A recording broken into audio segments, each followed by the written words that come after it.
Besoin de changer d'air? Oui, mais avec Green Cool, c'est le revendeur de référence de la marque Daikin. Des climatisations qui rafraîchissent en été et chauffent en hiver.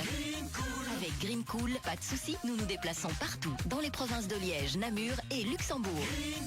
Nous installons, entretenons et dépannons vos installations de réfrigération, climatisation et pompe à chaleur grâce à nos techniciens certifiés et éco-responsables. 080 77 13 27. Impact FM, l'inforégion avec Olivier Tomezzoli. Plusieurs moutons victimes d'attaques confirmées de loups ces derniers jours dans la région. On fait le point dans ce journal. Aller à l'école à pied et en sécurité, c'est le pédibus de l'école communale des Grands Prés à Malmedy. On en parle dans le cadre de la semaine de la mobilité.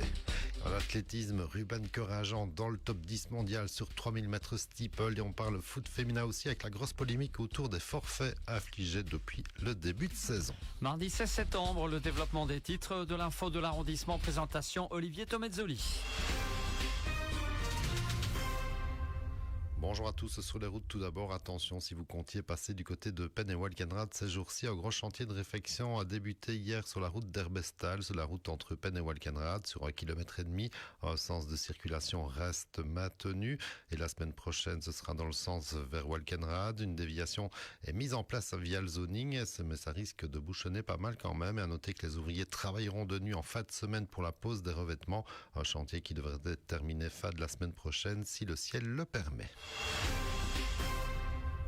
On fait un petit point sur le loup et sa présence chez nous avec pas mal d'attaques qui lui sont attribuées ces derniers jours dans la région. Et tout d'abord, la confirmation qu'une attaque du côté de Rivage a causé la mort de 3 moutons. Les analyses génétiques l'ont confirmé, c'était le 8 septembre. Un autre mouton à Malchamps a lui aussi été la proie d'un loup fin juillet, confirmation là également. Et dans les deux cas, il s'agit d'un loup d'origine germano-polonaise. Peut-être le même loup qui se promène du côté de Hockey et Francorchamps depuis un bon moment déjà. À noter que le réseau loup de la région wallonne a reçu 2 photos dans le même coin, mais la qualité ne permet pas d'identifier clairement un loup.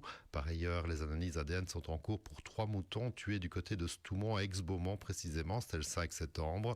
Une autre attaque a eu lieu ce dernier week-end du côté de Burnanville avec là 2 ovins qui sont morts. Mais là aussi, les analyses sont en cours pour déterminer si c'est bien l'œuvre du loup, alors que près de la moitié des attaques suspectes sont dues à des chiens. Faut-il encore le rappeler?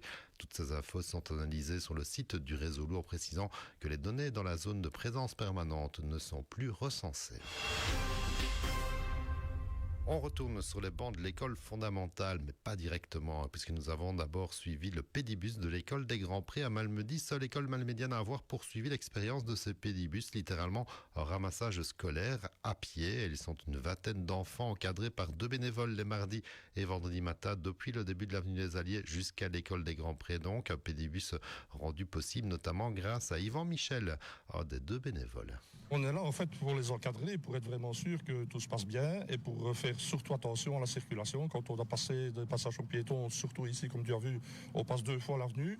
Le matin, c'est quand même un moment qui est fort fréquenté par les voitures parce que c'est le début du travail. Il y a les bus scolaires qui partent sur ce tableau, etc. Donc il faut quand même qu'on fasse attention à ce que tout se passe bien. Et sur le chemin aussi, on fait attention à ce que les enfants ne se chamaillent pas trop et qu'ils ne courent pas dans tous les coins. On fait un tout petit peu de sport déjà le matin. On fait aussi un petit peu de sport le matin, ça fait du bien à tout le monde. Exactement, oui. Voilà, et tout le monde est bien arrivé à bon port à l'école après une grosse dizaine de minutes, un peu plus d'1 kilomètre, tout en ayant chargé, sans nous dire, d'autres enfants dans leur sillage aux endroits de passage de ce pédibus. Une initiative autant conviviale qu'environnementale pour Christelle Allard, la directrice de l'école communale des Grands Prés. C'est un ramassage scolaire qui permet vraiment aux enfants de venir à l'école d'une façon conviviale, sécurisée et écologique. Ça désengorge aussi l'accès à l'école, on élimine des voitures finalement. Oui, je vais dire au-delà du côté pratique, ça permet vraiment de réduire la circulation ici autour de l'école, ça contribue à la santé des élèves et aussi ça participe à une démarche plus respectueuse de l'environnement. Le pédibus n'existerait pas sans nos accompagnateurs bénévoles, Yvan et Georges, qui prennent vraiment le rôle très au sérieux. Sans les parents, les familles motivées, les enfants, ce serait compliqué, mais grâce à eux, le pédibus existe à l'école des Grands Prés. Et on passe au sport avec une info qu'on aime vous relater en athlétisme. La confirmation que Ruben Kerajan a bien sa place parmi les plus grands coureurs du monde. Il a terminé 10e de la finale du 3000 mètres steeple hier lors des championnats du monde qui se déroulent à Tokyo.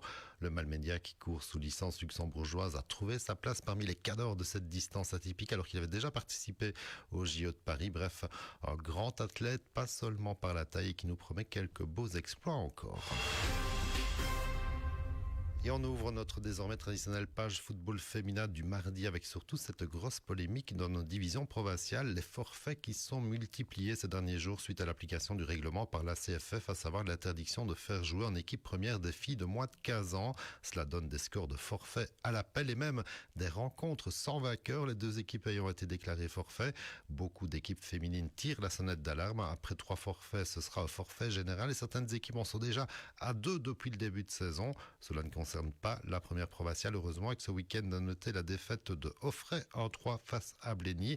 Les Bellevaux, les Ofurlaines qui ne comptent toujours aucun point après 3 rencontres. Et de son côté, Bellevaux joue demain soir. Ce sera en déplacement à Warem. En deuxième série B, Ster Francorchamps a déjà subi 2 forfaits, mais c'est quand même imposé 2 ce dimanche face à l'équipe B de Bellevaux dans un des derbys de la saison. Et pendant ce temps-là, OM Fémonville s'inclinait 4-0 en déplacement à Welkenrad. Voilà pour le foot féminin chez nous. L'info continue sur notre page Facebook Impact.